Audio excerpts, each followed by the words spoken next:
पर तुम लोग देखने जा रहे हैं लेक्चर नंबर 16। ये लेक्चर आपका सेल और उसके इंटरनल रेजिस्टेंस के ऊपर हम लोग बहुत सारे काम करने जा रहे हैं। इसमें terminal potential difference, power delivered by cell, efficiency of cell, VI graph, तो काफी कंसेप्चुअल ये लेक्चर आपका रहने वाला है, ठीक है ना। तो हम लोग पूरा सेल का स्ट्रक्चर इसके अंदर डिस्कस करेंगे। तो चलो स्टार्ट करते हैं। ऑब्वियसली अब वो पूरा केमिकल कंपोजिशन नहीं जो आप अपना केमिस्ट्री के अंदर पढ़ते हो उतने की हमें फिजिक्स में जरूरत नहीं होती। तो देखो सेल दो तरीके के होता है, एक प्राइमरी और एक सेकेंडरी। पहले इसका मतलब समझ लेते हैं, वैसे जानते होगे आप। प्राइमरी सेल मतलब वो सेल जो सिर्फ और सिर्फ पावर डिलीवर कर सकता है, जिसको हम रिचार्ज नहीं कर सकते, उसको हम बोलेंगे प्राइमरी सेल। सेकेंडरी सेल हो गया जिसको आप रिचार्ज कर सकते हो, जैसे घर में इन्वर्टर की बैटरी हो गई, वो हो गया हमारा सेकेंडरी सेल। अब सेल के अंदर होता क्या है, दो इलेक्ट्रोड होते हैं, एक कैथोड और एक एनोड, ठीक है ना। कैथोड पर क्या होता है और एनोड पर क्या होता है। कैथोड के ऊपर आप जरा चेक करो, ठीक है ना। कैथोड के ऊपर रिडक्शन होता है और एनोड के ऊपर ऑक्सीडेशन होता है।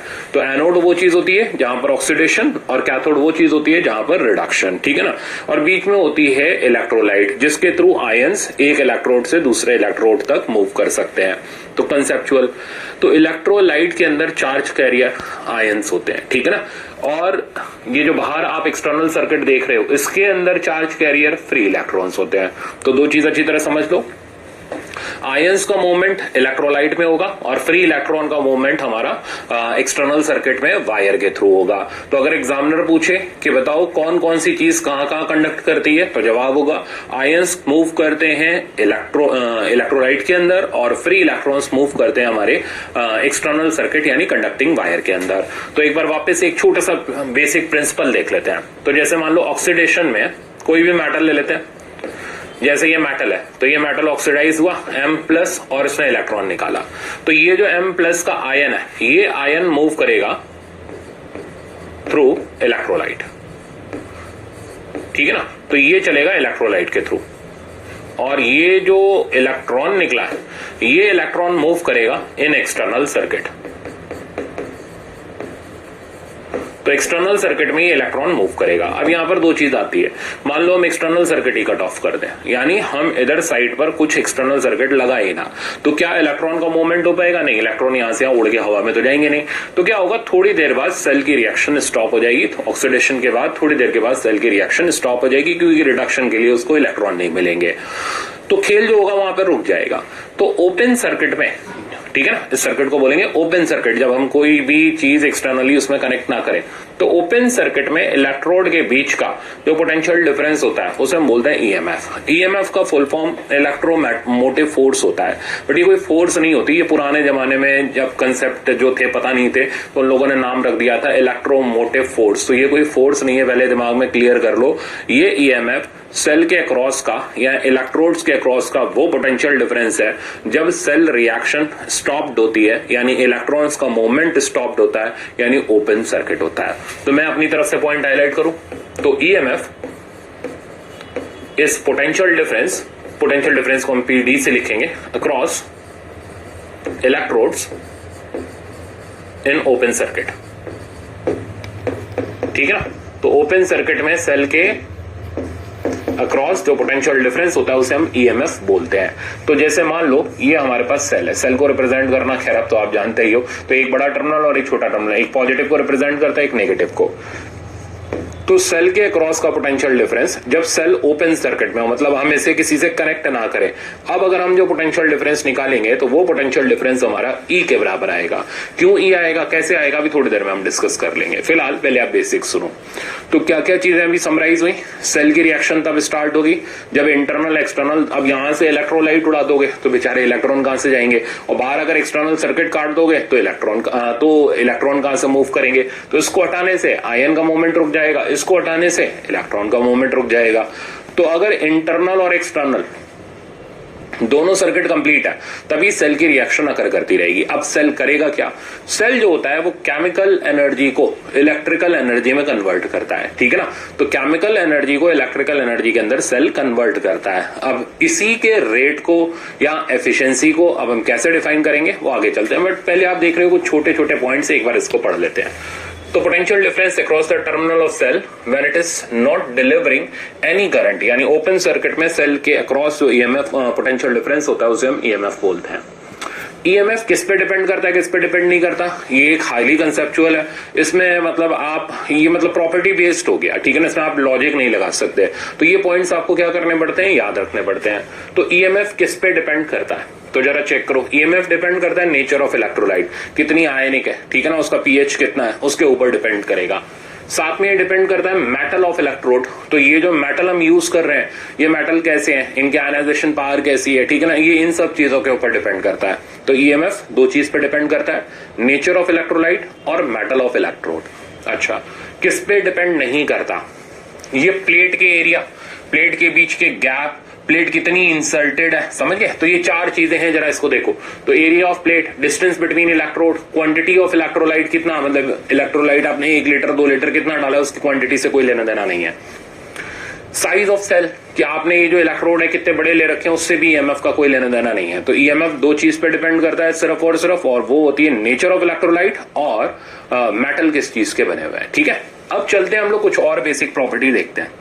तो देखो, अब हम बात करते हैं इंटरनल रेजिस्टेंस की। अभी तक हम इसको यूज कई जगह पर कर चुके हैं, बट एक बार डिटेल अब देखते हैं इंटरनल रेजिस्टेंस क्या होता है। देखो, इंटरनल रेजिस्टेंस होता है इलेक्ट्रोलाइट जो रेजिस्टेंस ऑफर करती है, किसको ऑफर करती है, ठीक है ना। तो आयंस जो इलेक्ट्रोलाइट के थ्रू मूव करते हैं, उनके रास्ते में जो इलेक्ट्रोलाइट की वजह से रुकावट आती है, उसको बोलते हैं इंटरनल रेजिस्टेंस। तो इंटरनल रेजिस्टेंस हो गया resistance offered by electrolyte to ion, ठीक है ना। तो ये सिंपल सा फंडा हो गया, इसको बोलेंगे इंटरनल। और एक्सटर्नल रेजिस्टेंस क्या हो गया, जो फ्री इलेक्ट्रॉन को मूवमेंट करने में रुकावट डाल रही है मेटल, ठीक है ना, ये वायर, इसको बोलेंगे एक्सटर्नल रेजिस्टेंस। तो दोनों रेजिस्टेंस को हमने डिफाइन कर लिया, एक्सटर्नल को भी और इंटरनल को भी।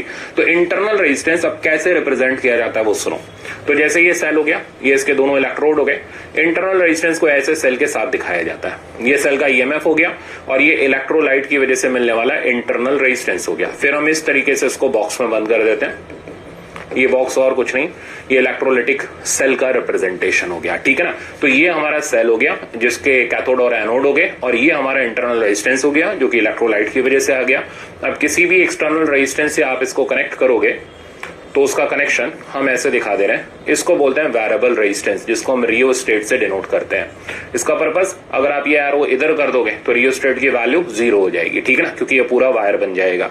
और अगर आप इसको इधर कर दोगे तो रियोस्टेट की वैल्यू मैक्सिमम हो जाएगी, और अगर आप बिल्कुल ओपन कर दोगे तो रियोस्टेट की वैल्यू इनफाइनाइट हो जाएगी। तो कुल मिलाकर के ये एक वेरिएबल रेजिस्टेंस का हमारे लिए काम करता है। अब इसमें से कितना रेजिस्टेंस लिया गया वो डिपेंड करता है सर्कमस्टेंसेस के ऊपर। तो कुल मिलाकर के ये हमारे सेल का रिप्रेजेंटेशन है। तो हम बात कर रहे थे इंटरनल रेजिस्टेंस की, ये होता है इलेक्ट्रोलाइट की वजह से मिलने वाला रेजिस्टेंस या ऑब्स्ट्रक्शन आयंस के फ्लो करने में। अब ये ऑब्स्ट्रक्शन कैसे घटेगा, कैसे बढ़ेगा, इसकी बात करते हैं। देखो, अगर इलेक्ट्रोलाइट की डेंसिटी या विस्कोसिटी बढ़ाएंगे, ठीक है ना, तो जितना डेंस या जितना हाईली विस्कस इलेक्ट्रोलाइट लेंगे तो उसका इंटरनल रेजिस्टेंस भी उतनी रुकावट उतनी ज्यादा होगी। तो प्रॉपर्टी चेक करो। तो internal resistance concentration of electrolyte के ऊपर भी डिपेंड करता है। तो अगर कंसंट्रेशन इंक्रीज करेंगे तो आर इंक्रीज करेगा। विस्कोसिटी के ऊपर डिपेंड करता है, विस्कोसिटी बढ़ाएंगे इंटरनल रेजिस्टेंस बढ़ेगा। टेम्परेचर, अब देखो टेम्परेचर बढ़ाएंगे तो विस्कोसिटी कम होती है, तो इंटरनल रेजिस्टेंस की वैल्यू टेम्परेचर बढ़ाने से कम होती है। बड़े कंसेप्चुअल है और बहुत खूब पूछे जाते हैं। तो टेम्परेचर इंक्रीज करने से इंटरनल रेजिस्टेंस डिक्रीज करेगा। इलेक्ट्रोड के बीच का डिस्टेंस, तो ये जो दोनों इलेक्ट्रोड है कैथोड एनोड, अगर आप इनके बीच का सेपरेशन बढ़ा दो तो इंटरनल रेजिस्टेंस बढ़ जाएगा क्योंकि उतनी ज्यादा रुकावट मिलेगी। अच्छा, और दूसरा पॉइंट देखो, area dipped in electrode increase, ठीक है ना, area dipped in electrolyte increases. तो अगर हम एरिया इलेक्ट्रोड का बढ़ाना शुरू करें, ठीक है ना, तो जैसे जैसे आप इलेक्ट्रोलाइट के अंदर इलेक्ट्रोड का एरिया अगर आप इंक्रीज करोगे तो जितना ज्यादा एरिया आप उसके अंदर ले जाओगे, ठीक है, तो उतना इंटरनल रेजिस्टेंस की वैल्यू कम हो जाएगी। तो 4 चीजें बेसिकली, वैसे 5 चीजें। सबसे पहले distance between electrode, area dipped in electrolyte, ठीक है ना, विस्कोसिटी इसके ऊपर डिपेंड करता है, टेम्परेचर के ऊपर डिपेंड करता है, कंसंट्रेशन के ऊपर डिपेंड करता है। तो ये 5 चीजें होती हैं जिसपे अपना इंटरनल रेजिस्टेंस डिपेंड करता है। मैं 5वीं चीज यहां पे मेंशन कर दूं वरना भूल जाएंगे हम। तो इट डिपेंड्स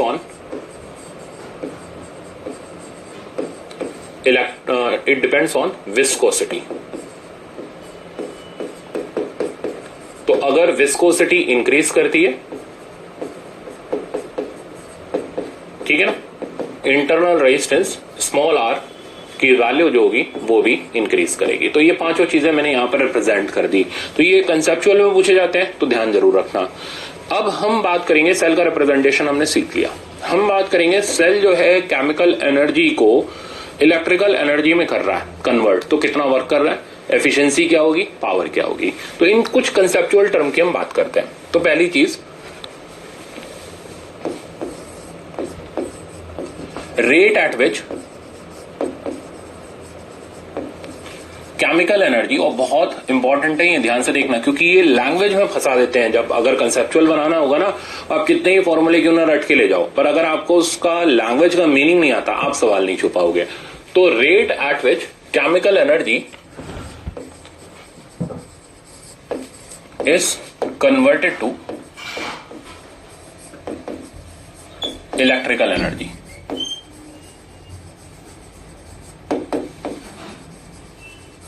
अब ये क्या चीज होती है, पहले इसका मतलब समझो। जैसे हमारे पास ये सेल है, स्ट्रक्चर बना लेते हैं, ये उसका इंटरनल रेजिस्टेंस है, ईएमएफ ई है, इंटरनल रेजिस्टेंस आर है, और ये हमने बॉक्स बना दिया और हमने इसको कैपिटल आर के एक्सटर्नल रेजिस्टेंस से कनेक्ट किया। तो तुरंत सेल ने यहां से करंट देना स्टार्ट किया। तो मान लो आई का करंट फ्लो कर रहा है और करंट हो गया dq बाई dt। तो मतलब dt टाइम में dq का चार्ज निकला। तो सेल किस रेट से वर्क डन कर रहा है, या किस रेट से वर्क डन कर रहा है, या कितना वर्क डन कर रहा है, पहले वर्क कर किसके अंदर रहा है, तो वर्क कर रहा है सेल केमिकल एनर्जी को इलेक्ट्रिकल एनर्जी में कन्वर्ट करने के लिए। कितना कर रहा है वो मैं दिखाऊं। तो work done in converting chemical energy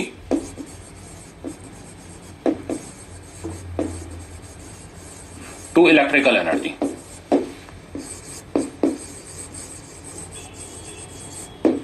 ठीक है, देखना ध्यान से।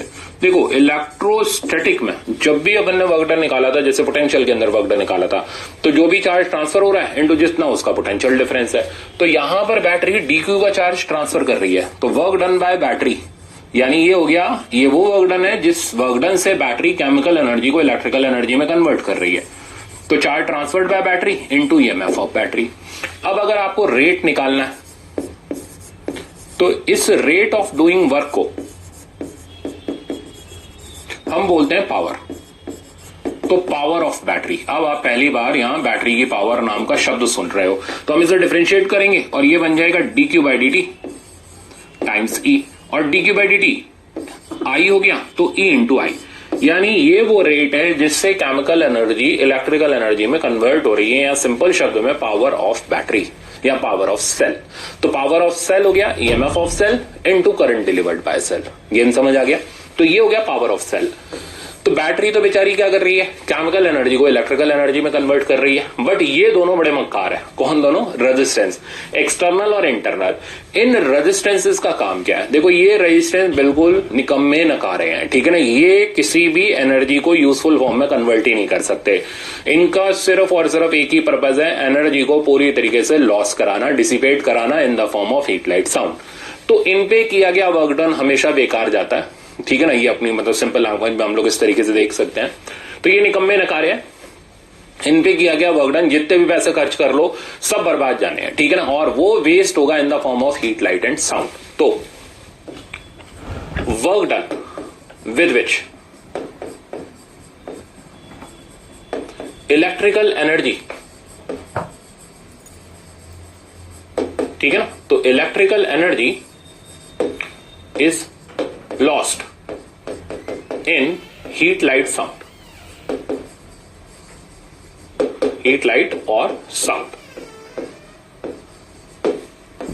तो वर्क डन जो हम निकालने जा रहे हैं, बेसिकली अब जब हम लोग वर्क एनर्जी की बात करते हैं तो इसे नॉन कंजर्वेटिव बोल देते हैं, यहां डिसिपेशन बोल देंगे। तो वो वर्क जिससे इलेक्ट्रिकल एनर्जी हीट एनर्जी के अंदर कन्वर्ट हो रही है, वो हो गया कि आप इसको कितना चार्ज दे रहे हो, तो भाई आप इसको dq का चार्ज दे रहे हो, कितने टाइम में दे रहे हो, dt के टाइम में, और इसका पोटेंशियल डिफरेंस कितना है वो भी ले लिया। तो वर्क डन हो गया dq का चार्ज, तो dw का वर्क डन हो गया dq का charge into potential difference of that particular thing.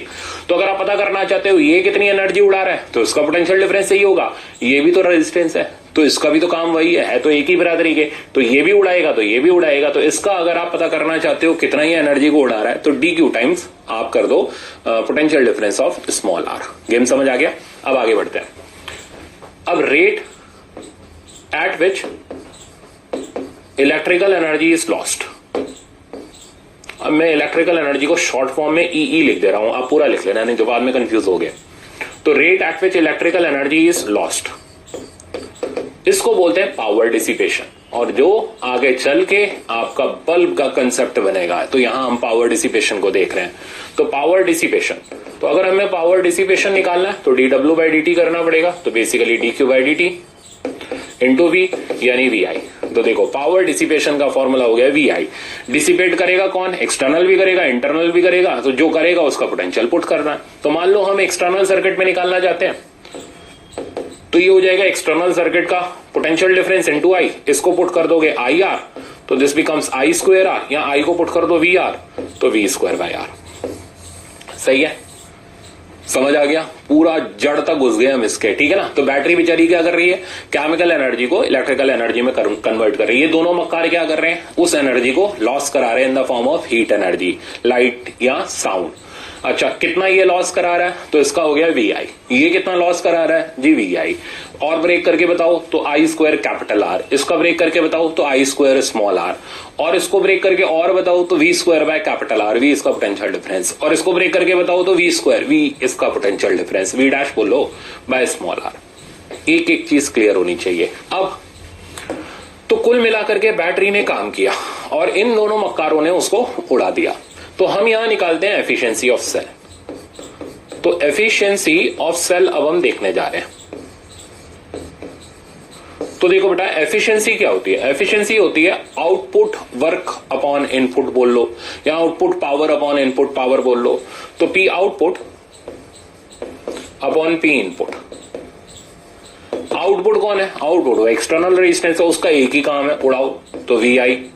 Input कौन है? वो बेचारी बैटरी है, उसका एक ही काम है केमिकल को इलेक्ट्रिकल एनर्जी में कन्वर्ट करके दो, तो EI। I को उड़ा दो, तो ये बना V/E। V क्या शब्द ध्यान रखना, V हो गया potential difference of this external resistance capital R। अच्छा, और ब्रेक करते हैं। तो V को आप ब्रेक करोगे तो IR ओम्स लॉ से ही ब्रेक करेंगे बाय E। I को पुट कर देते हैं। अब अगर इस सर्किट का हमें करंट लिखना हो तो ये कौन सा बहुत भारी काम है, तो ये हो गया E/R+R। पुट कर दो। तो जैसे ही आप इसको पुट करोगे E/R+R, E कैंसिल हो जाएगा, R/R+R। कितना इंटरेस्टिंग आ गया। तो एफिशिएंसी ऑफ सेल निकालने के लिए ना सेल का EMF चाहिए, ना पोटेंशियल डिफरेंस चाहिए, बस एक्सटर्नल और इंटरनल रेजिस्टेंस दे दो, एफिशिएंसी अपने आप आ जाएगी। तो कितना गजब का रिजल्ट है ये, ठीक है ना। अब इसी पे सवाल खेल लेते हैं। तो सपोज करो हमें एक प्रॉब्लम दे रखा है। प्रॉब्लम ये, अब इसमें मैं सब कुछ ही पूछूंगा, मतलब मैं कुछ छोड़ने नहीं वाला, इसलिए सारी चीजें इसके अंदर मैं पूछने वाला हूं, तो हर चीज ही मिलेगी आपको। इंटरनल रेजिस्टेंस 1 ओम है, एक्सटर्नल रेजिस्टेंस 4 ओम है, बैटरी का जो EMF है वो 10 वोल्ट है, ठीक है ना। अब क्वेश्चंस क्या क्या है? पहला क्वेश्चन है rate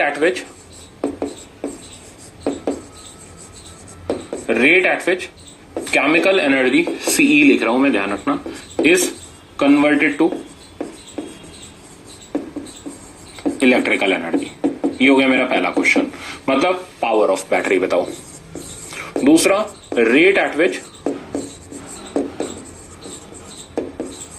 electrical energy is converted to heat energy in external circuit, मतलब इसकी पावर डिसिपेशन बताओ। तीसरा क्वेश्चन हो गया मेरा एफिशिएंसी ऑफ सेल बताओ, ठीक है। तो ये मेरे पास 3 क्वेश्चन हो गए, जबरदस्त है, कंसेप्चुअल है, मजेदार है। आ जाओ सीखते हैं। सबसे पहला काम देखो, कुछ भी स्टार्ट करने से पहले करंट तो अपने को चाहिए, तो फट से पकड़ो, करंट निकालो। तो सोल्यूशन के पार्ट में आते हैं। तो I का फॉर्मूला हो गया E/R+R। अच्छा, एक और बात बताना भूल गया मैं, कैपिटल और स्मॉल r, मतलब एक्सटर्नल और इंटरनल रेजिस्टेंस दोनों क्योंकि सेम ही करंट कैरी करेंगे, सिंगल सर्किट के सवाल है, ठीक है ना। तो दोनों हमेशा सीरीज में मिलेंगे, तो एक्सटर्नल रेजिस्टेंस इंटरनल रेजिस्टेंस के हमेशा सीरीज में मिलेगा क्योंकि दोनों सेम करंट कैरी कर रहे हैं। ये बात भी ध्यान रखना। तो I का वैल्यू हो गया 10/5, मतलब 2 एम्पियर। अब पहले पार्ट पर आते हैं। Rate at which chemical energy is converted to electrical energy, यानी पावर ऑफ बैटरी। तो पावर ऑफ बैटरी हो गया ई आई। ई कितना था भाई 10, आई कितना था 2, तो आंसर आ गया 20 वॉट। तो ये वो रेट है जिससे केमिकल एनर्जी इलेक्ट्रिकल एनर्जी के अंदर कन्वर्ट हो रही है। दूसरा, rate at which electrical energy is converted to heat energy in external circuit, यानी power dissipation in external circuit. Internal में पूछता तो भाई उसका चाहिए होता, ठीक है ना। तो फॉर्मूला तो बहुत सारे फॉर्मूले, वी आई है, पर हम वी नहीं निकालने जा रहे। निकाल सकते हैं वीडीएल लगा के, कोई बहुत बड़ा काम तो नहीं है, बट क्यों निकाले, आई निकाल लिया ना हमने, तो और लगाओ आई स्क्वायर आर, और लगाओ वी स्क्वायर बाय आर। तो अब इसमें से हम ये वाला फॉर्मूला यूज कर लेते हैं। तो power dissipation in external circuit हो गया, आई स्क्वायर हो गया 4, आर का वैल्यू कितना था 4, तो ये हो गया 16 वॉट। तो आप देखो 20 वॉट में से 16 वॉट एक्सटर्नल रेजिस्टेंस ने उड़ाया, ठीक है ना। बाकी बचा हुआ 4 वॉट वो इंटरनल उड़ाएगा, चेक करके देख लो। तो इसकी पावर निकालनी है तो आई स्क्वायर इंटू स्मॉल आर कर लो, आई स्क्वायर हो गया 4, स्मॉल आर हो गया 1, बात वही आ गई। तो टोटल पावर आप देखो इसने जो डेवलप करी, इन दोनों ने मिलकर के उड़ा दी। एनर्जी कंजर्वेशन प्रिंसिपल लग गया, है ना। एक एक चीज प्रूफ हो रही है, ध्यान देते चलना। थर्ड, अब हमें निकालनी है एफिशिएंसी। अब एफिशिएंसी निकालने के तो 50 तरीके हैं। Power output by power input कर लो, ऐसे ही देख लेते हैं। पावर आउटपुट हो गई 16, इनपुट हो गई 20, यानी 16/20 इसकी एफिशिएंसी होगी, मतलब 4/5। दूसरा रास्ता हो गया R/R+R, इससे कर लो। R की वैल्यू होगी 4, R+R की वैल्यू होगी 5, लो 4/5। तो किसी से भी कर लो, आंसर आपको सेम देखने को मिलेगा। तो मेरे ख्याल से अब आपको सेल के बेसिक कंसेप्ट क्लियर है। सेल क्या करता है ये क्लियर है, कैपिटल आर क्या करता है ये क्लियर है, स्मॉल आर क्या करता है ये क्लियर है, और एफिशिएंसी क्लियर है, ठीक है ना। तो अब चलते हैं हम कुछ छोटे छोटे और कंसेप्ट, इसको बोलते हैं टर्मिनल पोटेंशियल डिफरेंस। अब देखो टर्मिनल पोटेंशियल डिफरेंस क्या होता है, ये होता है potential difference across the 2 terminal of cell.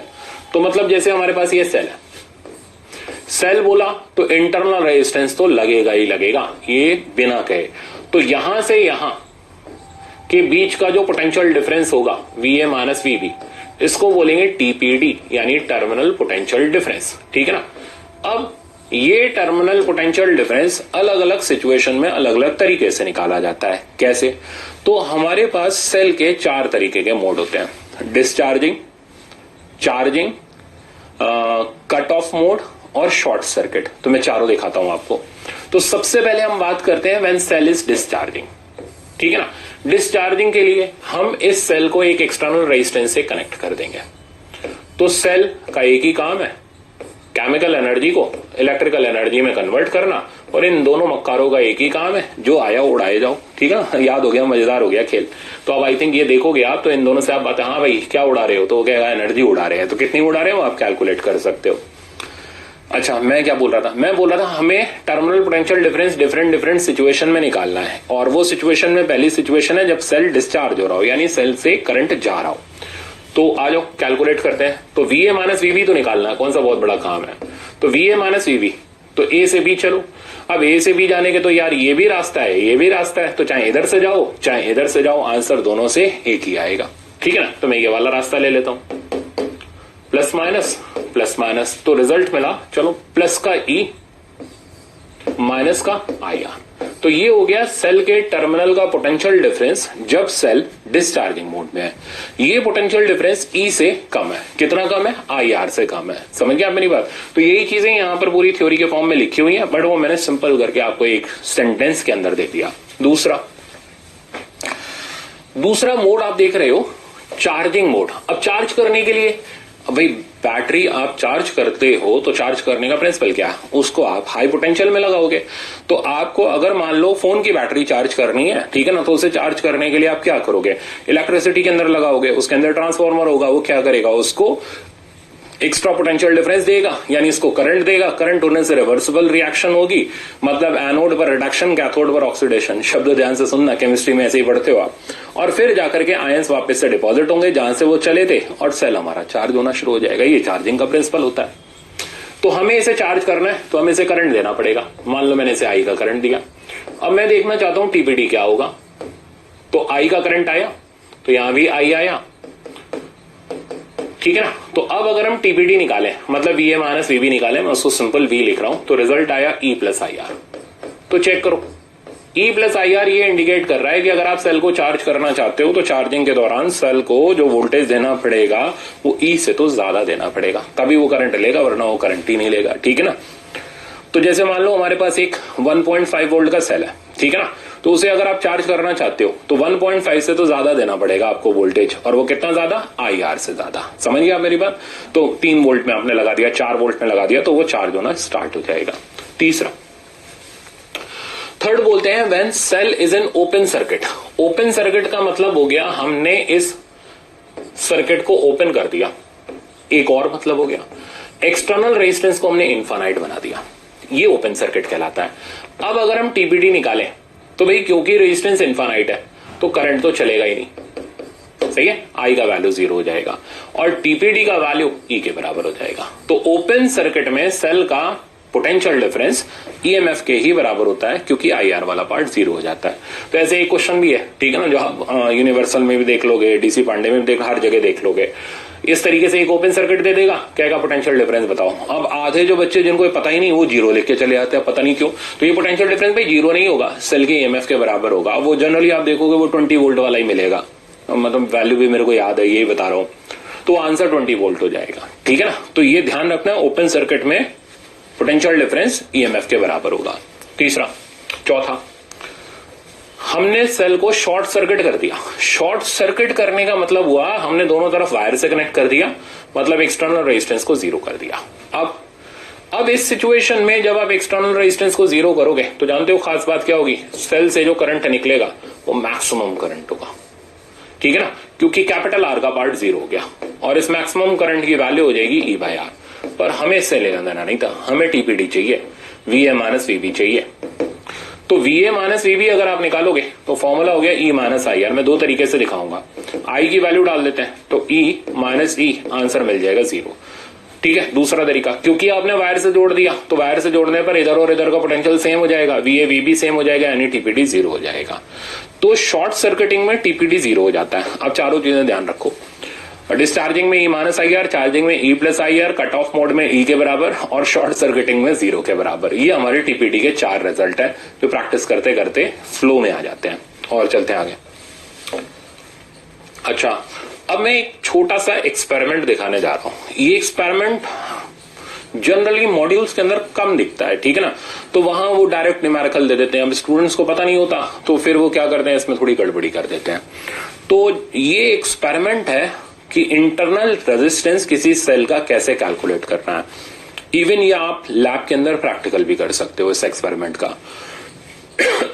तो हम एक सेल का इंटरनल रेजिस्टेंस निकालने जा रहे हैं और ये जो एक्सपेरिमेंट अभी आप देख रहे हो इसको मैं पोटेंशियोमीटर में भी यूज करूंगा, ध्यान रखना। ठीक है ना, सेम प्रिंसिपल के साथ पोटेंशियोमीटर में यूज होगा। ठीक है ना। अंतर क्या होगा, यहां मैं वोल्टमीटर लगा रहा हूं, वहां मैं वोल्टमीटर की जगह पोटेंशियोमीटर लगाऊंगा। ध्यान रखना, वरना बोलोगे सर आपने बताया नहीं था। तो मैंने बताया है कि इंटरनल रेजिस्टेंस निकालने का एप्लीकेशन पोटेंशियोमीटर में भी आता है। हम बस वोल्टमीटर को हटा के पोटेंशियोमीटर आगे लगाएंगे। तो बेसिक प्रिंसिपल सीखना बड़ा जरूरी है। तो सबसे पहली स्टेप, हमने एक आइडियल वोल्टमीटर को, शब्द ध्यान से सुनना, होता नहीं आइडियल वोल्टमीटर पर मानना यही पड़ता है। तो हमने एक आइडियल वोल्टमीटर को सेल के टर्मिनल पर डायरेक्शन कर दिया। अब क्योंकि वोल्टमीटर आइडियल है तो रेजिस्टेंस इनफाइनाइट हो गया, करंट 0 हो गया और ये एक ओपन सर्किट हो गया। आप समझे। और इस वोल्टमीटर की रीडिंग कितनी होगी, इस वोल्टमीटर की रीडिंग अगर आप निकालोगे तो वो टीपीडी के ही बराबर होगी और वो टीपीडी ई हो जाएगा। तो when voltmeter is shunted directly across cell, then due to ideal voltmeter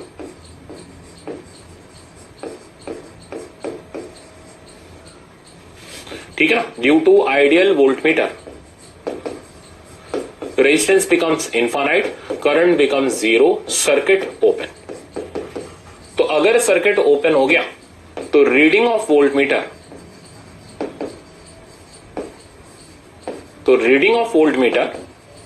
जिसको मैंने अभी V0 से इंडिकेट कर रखा है, टीपीडी के बराबर होगी और टीपीडी की वैल्यू ई हो जाएगी, यानी ये वोल्टमीटर हमें ईएमएफ बताएगा। तो अब लैंग्वेज सुनना, मान लो एग्जामिनर ने लैंग्वेज दी, a voltmeter is directly shunted across cell, शब्द तो सुनना बस इतना, ठीक है ना, दिमाग एक्टिव रहना चाहिए। Voltmeter is shunted directly across cell, इतना शब्द आपने सुना तो वो वोल्ट मीटर ईएमएफ ही बताने वाला है, ठीक है ना। अब सुनना, a voltmeter is shunted directly across cell gives reading of 10 volt. तो इसका मतलब ये गारंटी हो गई कि ये 10 वोल्ट सेल का ईएमएफ है। ये ऐसे रिएक्ट करते हैं, सुनते ही सट से रिएक्शन, पर वो तभी होता है जब हमें कंसेप्ट आता हो। तो जब भी वोल्ट मीटर को सेल से डायरेक्टली शंट करेंगे तो वो हमें सेल का ईएमएफ दे देगा, उसकी रीडिंग हमें सेल का ईएमएफ दे देगी। तो फर्स्ट स्टेप में हमने ईएमएफ को कैलकुलेट किया। अब सेकंड स्टेप, हम इस सेल को डिस्चार्ज करा रहे हैं। तो अब मैंने एक एक्सटर्नल रेजिस्टेंस आर का लगाया, ये अभी भी आइडियल है, इन भाई साहब का रेजिस्टेंस अभी भी इनफाइनाइट है, तो यहां कोई करंट नहीं जाएगा। ये जो करंट होगा, ठीक है, ये करंट ऐसे, ये वहां जाएगा नहीं, कहते तुम्हारा रेजिस्टेंस ही इनफाइनाइट है, मैं क्यों आऊं। तो ये करंट यहां से होता हुआ वापस इधर आ जाएगा, ठीक है ना। अब ये जो रीडिंग बताएगा वो डिस्चार्जिंग मोड की रीडिंग होगी, शब्द ध्यान से सुनना। यानी अब हम सेल को जब डिस्चार्ज कराते हैं कैपिटल आर के रेजिस्टेंस से, तो वोल्टमीटर की रीडिंग पहले वाली रीडिंग से थोड़ी सी कम हो जाएगी। तो अब रीडिंग ऑफ वोल्टमीटर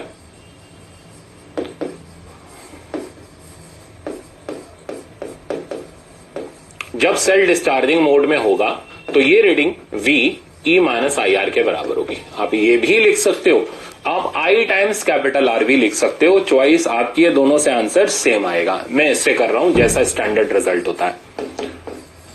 अब हमें I की वैल्यू डालनी पड़ेगी, तो पुट करिए भाई E by R plus R times R, LCM लिया, सॉल्व किया, रिजल्ट मिला E R by R plus R. ठीक है, ये कहां से लिया हमने, E माइनस आई आर से। ये रीडिंग ऑफ वोल्टमीटर हो गई, ठीक है ना। अगर हम यहां से लेते आई आर से तो यही रिजल्ट डायरेक्ट आ जाता, आई की value E by R plus R डाल दो, वही आंसर मिल गया।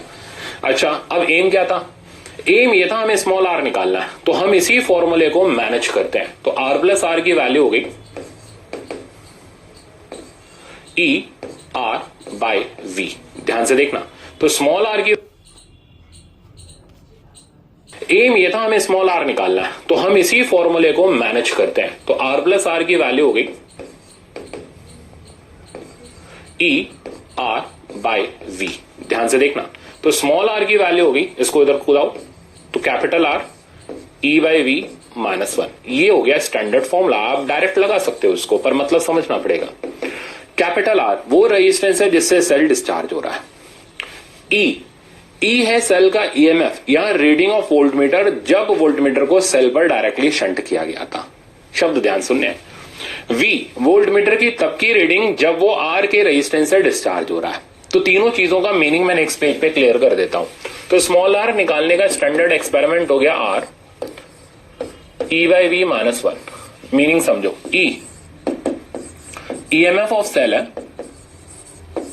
ठीक है ना, और रीडिंग ऑफ वोल्टमीटर, ये इसलिए मैं इतना जोर देके आपको बता रहा हूं कि पोटेंशियोमीटर में भी यही पढ़ाना, और इससे कम पोटेंशियोमीटर में 4 से 5 सवाल आपके ऑलरेडी आ चुके हैं, और स्टूडेंट बस खाली लापरवाही कंसेप्ट नहीं समझने के चक्कर में गलत कराते हैं। तो E हो गया ईएमएफ ऑफ सेल, और reading of voltmeter when it is directly shunted, when it is directly shunted across cell, या ओपन सर्किट भी बोल सकते हो आप इसको, ठीक है। V, अब V क्या है, V है रीडिंग ऑफ वोल्टमीटर। देखो 2 बार रीडिंग आएगा शब्द, reading of voltmeter when cell is discharged through external resistance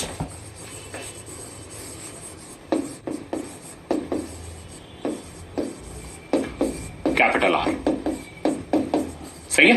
तो इंटरनल रेजिस्टेंस निकालने के लिए सिर्फ 3 चीज चाहिए, और कान सही चाहिए, ठीक है ना, सुनाई सही देना चाहिए, और जो सुनाई दे रहा है उसको इंटरप्रेट सही करना आना चाहिए।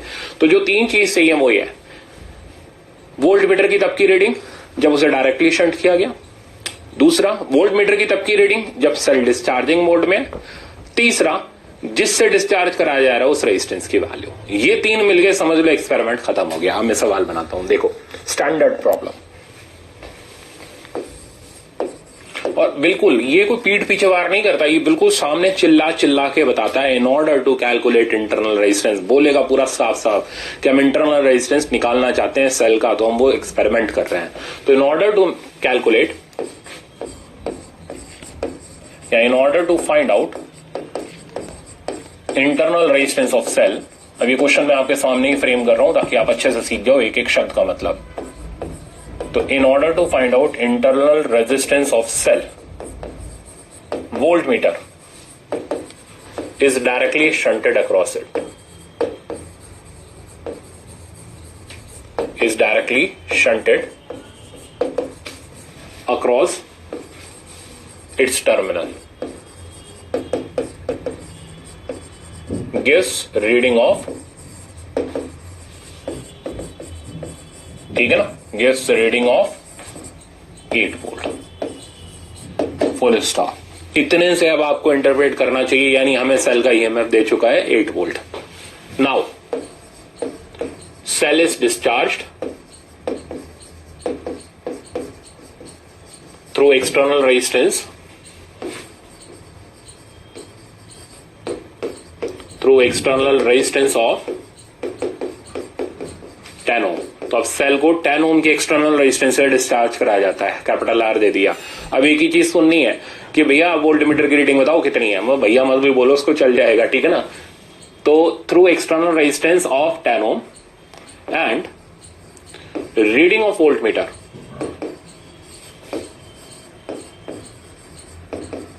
False to,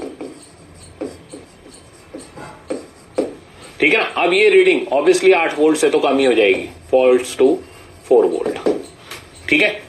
calculate internal resistance small R. तो अब तो आई थिंक और कुछ नहीं करना, सीधे फॉर्मूला लगाना है, capital R E by V -1, खत्म खेल। कैपिटल आर की वैल्यू 10, ई कब की रीडिंग, जब सेल कट ऑफ मोड में था यानी 8 वोल्ट, वी तब की रीडिंग जब सेल डिस्चार्ज हो रहा था 4 वोल्ट -1, तो ये हो गया 2 -1 यानी आंसर आ गया 10 ओम।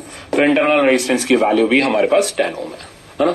सिंपल पर मजेदार। तो ये होते हैं कुछ स्टैंडर्ड प्रॉब्लम जो आपको जरूर करके रखने चाहिए। अच्छा अब आगे चलते हैं। ओके, अब हम आते हैं पावर डिसिपेशन। आपको सर पावर तो अभी पढ़ा दी, थोड़ी देर पहले तो पढ़ाई थी, भूल गए क्या? नहीं भूला नहीं हो, याद है मेरे को। यहां हम इस पावर डिसिपेशन का एक ग्राफ बनाएंगे, ठीक है ना। और ये ग्राफ कैसे बनेगा तो ये ध्यान रखना, ये कैपिटल आर हम वेरिएबल ले रहे हैं, ठीक है, वेरिएबल 0 टू इन्फानाइट, कुछ भी ले सकते हैं हम इसको, यानी रियोस्टेट ले रहे हैं बेसिकली। तो 0 से इन्फानाइट तक हम कुछ भी ले सकते हैं, और हम देखना चाहते हैं पावर का भी ग्राफ बनाएंगे, वीआई का भी ग्राफ बनाएंगे, बहुत सारे काम करेंगे। तो मान लो किसी इंस्टेंट पर रेजिस्टेंस की वैल्यू आर है, बैटरी से जाने वाला करंट आई है, और वोल्ट मीटर हमेशा की तरह आइडियल है, तो उधर तो ये करंट झांक के देखेगा भी नहीं, ठीक है ना। सबसे पहले टीपीडी का रिजल्ट निकालते हैं। टीपीडी हो गया ई माइनस आई आर, ठीक है, बहुत ध्यान से देखना। मैं ग्राफ बनाने जा रहा हूं वीआई, और इस पर बड़े अच्छे सवाल बनते हैं, मतलब इवन आईआईटी जेईई मेंस के अंदर भी इसके सवाल सीधे धड़ाम से आ जाते हैं, और स्टूडेंट धड़ाम से गिर पड़ता है क्योंकि बेचारे को कंसेप्ट ही नहीं पता होते। तो वीआई ग्राफ बनाऊं, तो वीआई ग्राफ बनेगा। आप देखो वी को हमने वाई एक्सिस पर रखा, तो मैं इसको चलो लिख देता हूं वाई, करंट को एक्स एक्सिस पर तो माइनस आर एक्स, और ईएमएफ सी की जगह काम कर गया, ठीक है ना। तो अब ये ग्राफ खुद ही चिल्ला चिल्ला के बता रहा है भैया स्ट्रेट लाइन, ठीक है ना, डिक्रीजिंग स्लोप की, और इस स्ट्रेट लाइन का जो स्लोप हो गया वो स्लोप हमारा किसके बराबर हो गया, आर के, मैग्नीट्यूड आर के बराबर हो गया, वैसे साइन माइनस आर। अच्छा जी, कहां से शुरू होगा, ई से स्टार्ट होगा, यानी ये जगह ई है, इस जगह पर करंट कितना है 0, और टीपीडी ई के बराबर है। तो अब मेरे को बताओ टीपीडी ई के बराबर कब होता है और करंट 0 कब होता है, जब सेल ओपन सर्किट में हो, यानी ये पॉइंट एक स्पेशल पॉइंट है, और ये पॉइंट है ओपन सर्किट, मतलब इस जगह कैपिटल आर की वैल्यू इनफाइनाइट है। आप समझ रहे हो कितना खतरनाक गेम है। अब यहां से जैसे जैसे हम आगे बढ़े, अब इस पॉइंट की बात करते हैं। ये कौन सा पॉइंट है भाई, ये वो पॉइंट है जहां वी का वैल्यू 0 है। वी 0 कब होता है, वी 0 होता है जब सेल शॉर्ट सर्किट हो, यही सब इंफॉर्मेशन चाहिए होती है, ठीक है। तो सेल शॉर्ट सर्किट हो, मतलब कैपिटल आर की वैल्यू 0। अच्छा जी, अब शॉर्ट सर्किट होगा, कैपिटल आर 0 होगा तो करंट मैक्सिमम होगा, और इस मैक्सिमम करंट की वैल्यू हो जाएगी, आप चेक कर लो, आर को 0 पुट कर दो तो करंट की वैल्यू हो जाएगी E बाय स्मॉल आर। ये हमारा VI ग्राफ है, देख लिया, इतना इंटरेस्टिंग VI ग्राफ था। सवाल भी अभी बताऊंगा मैं इसमें, बट रखा हुआ है मैंने आपके लिए। तो ये हमारा VI ग्राफ हो गया पूरा का पूरा। ये ओपन सर्किट, ये शॉर्ट सर्किट, यहां E के बराबर, यहां TPD 0 के बराबर, यहां करंट 0 तो यहां करंट मैक्सिमम, है ना, मजेदार। अब चलते हम पावर पर।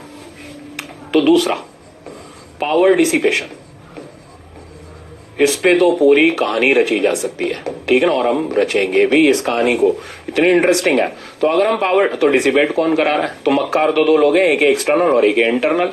बात चल रही है इसकी क्योंकि ये तो बाहर का है, ठीक है ना। तो एक्सटर्नल की अगर हम पावर डिसिपेशन निकालें PD, तो फॉर्मूला तो यार जानते हैं, I² R V I या V²/R, I² R लगा लेते हैं, I की वैल्यू डाल देते हैं, तो E² by R plus R का whole square times capital R। Next page पे आते हैं। तो पावर डिसिपेशन एक्सटर्नल सर्किट का हमारे पास आ गया E² R by R plus R का होल स्क्वायर। सबसे पहले, ठीक है ना, सबसे पहले ओपन सर्किट। अब अगर ओपन सर्किट होगा, ठीक है ना, तो करंट का वैल्यू 0 हो जाएगा और पावर डिसिपेशन 0 हो जाएगा, एक्सटर्नल रेजिस्टेंस इनफाइनाइट हो जाएगा। यानी जब एक्सटर्नल रेजिस्टेंस की इनफाइनाइट वैल्यू होगी तो भी पावर डिसिपेशन 0 होगा, क्योंकि करंट ही नहीं चलेगा तो बेचारा उड़ाएगा किसको। दूसरा, शॉर्ट सर्किट। शॉर्ट सर्किट का मतलब हो गया, हमने कैपिटल R को 0 कर दिया, करंट को तो मैक्सिमम कर दिया, पर बेचारा R ही 0 हो गया, तो भी पावर डिसिपेशन की वैल्यू 0 हो जाएगी। तो for R equal to 0 power dissipation is 0 and for R equals to infinite power dissipation is also 0। आपको सर इससे मतलब क्या है, खामखा में क्यों उलझा दिया? नहीं, ये उलझाया है नहीं, ऐसे उलझाया है, बताता हूं कैसे, देखना ध्यान से। तो P वर्सेस R का ग्राफ बना रहे हैं, यहां पर R 0 है, यहां पर R की वैल्यू इनफाइनाइट है, ठीक है ना। अब मजा आएगा, देखो ग्राफ में। तो आप इलेक्ट्रोस्टैटिक से ग्राफ सीख रहे हो मेरे से, ठीक है ना, इसलिए तो मैंने इतना ज्ञान दे दिया, नहीं तो सीधे बना देता, बोल देता याद कर लो। तो R 0 पर पावर 0 है, R इनफाइनाइट पर भी पावर 0 है, तो ग्राफ 0 से 0 जाएगा, ठीक है ना। तो पहले ग्राफ उठेगा और फिर ग्राफ गिरेगा, यानी ये ग्राफ कुछ इस तरीके का कर्व रहेगा, है ना। कुछ याद आया होगा? अब क्या याद आया sir?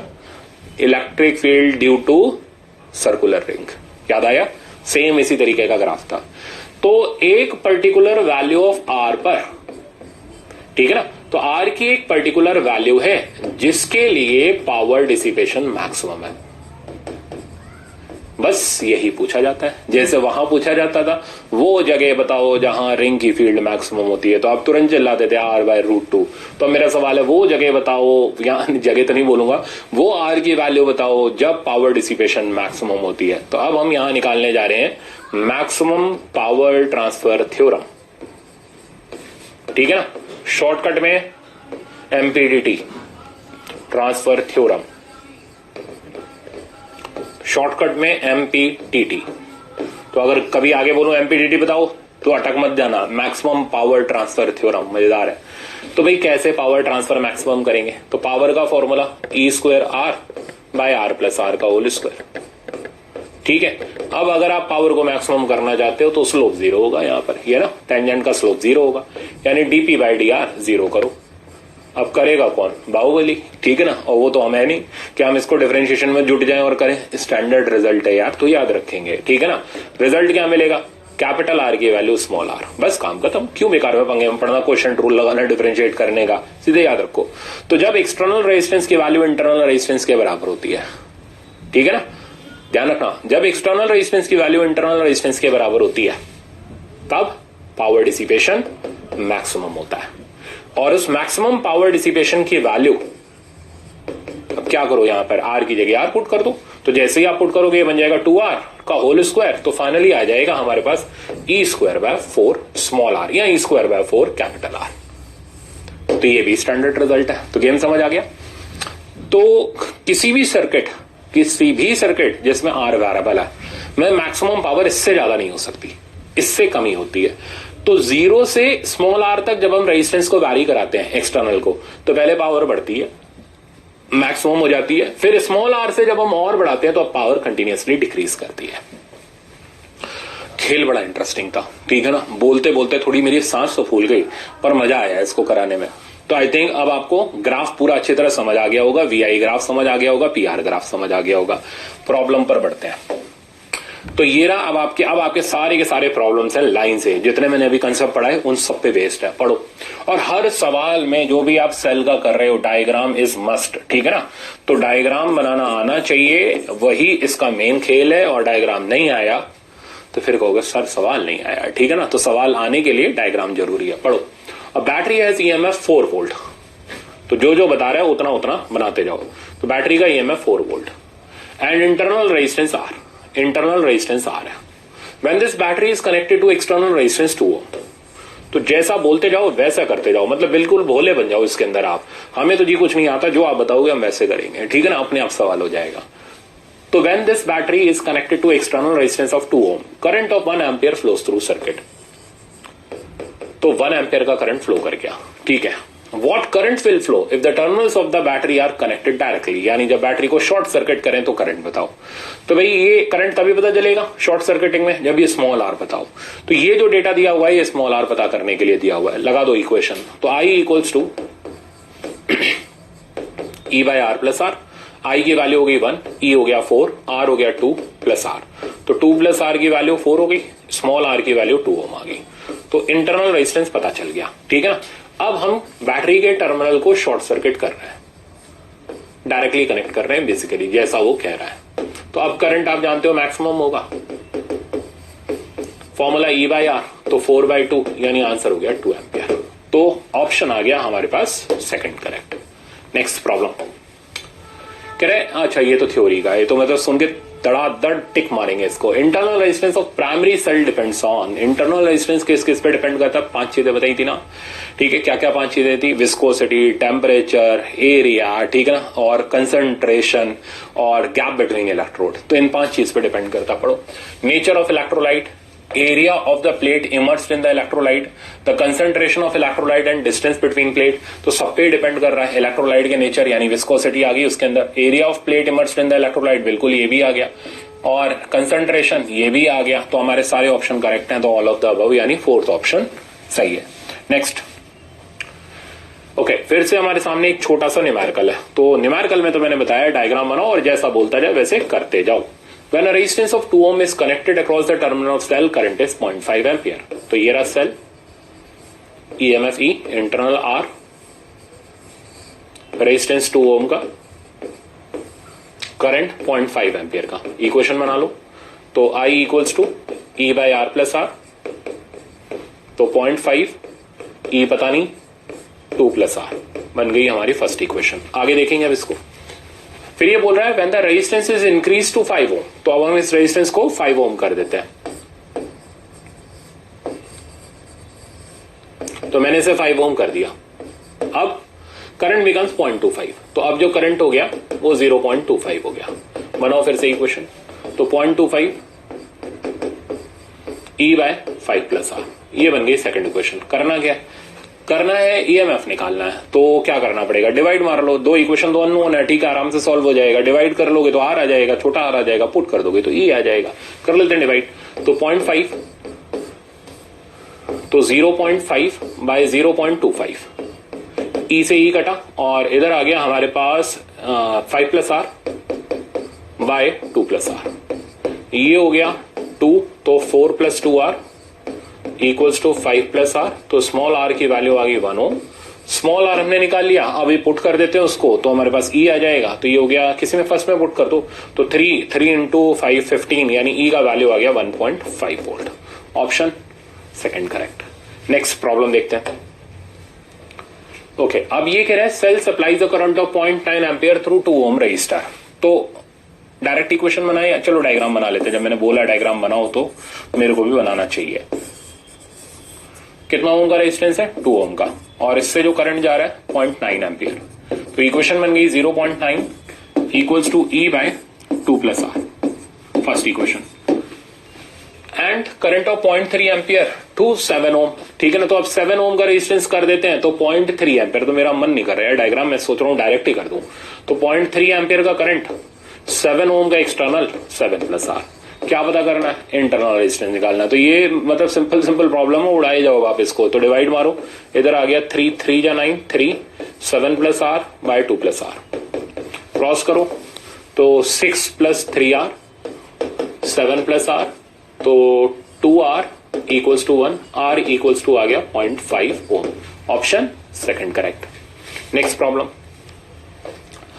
10 volt battery with internal resistance इतना is connected across variable resistance R, ठीक है ना। तो अब रेजिस्टेंस वेरिएबल, जब रेजिस्टेंस वेरिएबल होगा ना तो या तो वीआई पूछेगा या आपसे पावर के बारे में पूछेगा, ये तय है, ठीक है ना। ये सवाल में इंडिकेशन होता है कि भाई हम यही पूछेंगे। अब पढ़ो आप, the value of R for which power dissipation is maximum, तो आर की वैल्यू बताओ। तो MPTT R equals to R, small R कितना है 0.5। तो ऐसा टाइप के सवाल ना शुरू होने से पहले ही खत्म हो जाते हैं। Option first correct. मतलब मजाक लग रहा होगा अब आपको, तो वो लगेगा क्योंकि इतना कंसेप्ट पढ़ लिया हमने।